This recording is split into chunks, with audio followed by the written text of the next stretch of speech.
Welcome, Warrior Bride. You are now tuning into Testimony Tuesdays.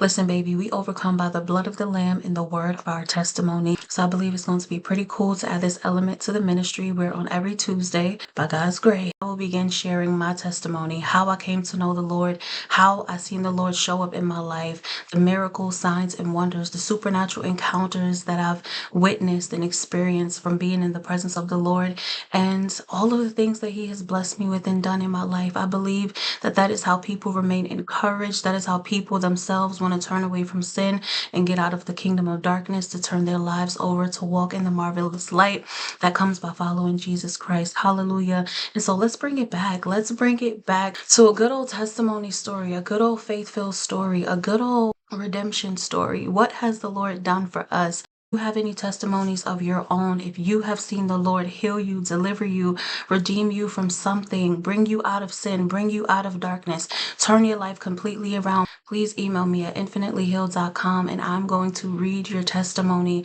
And then with your permission, of course, I will release it out here to our royal family so that we can all remain encouraged on our faith walk. Okay, so I don't know what I want to speak to you all about first. I literally have so many different testimonies. We could start with my adoption story. We could start with the traumatic car accident that I was in. We can talk about how I went from being a C student, no motivation for school, to being an A student and now a doctor.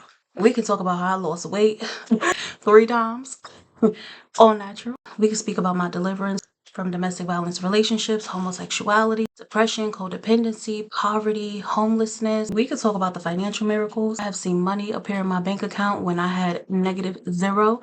Okay, like listen, baby, we could talk about me meeting my biological family in 2019 after not knowing them or seeing them for 27 years of my life.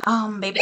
Or we could talk about how the first time I ever learned how to swim in my entire life was out of the country, which was always a dream of mine, on my 27th birthday after I was drunk. So feel free, if any of those topics intrigue you and you want me to speak about that next in the next testimony video next Tuesday, let me know in the comments.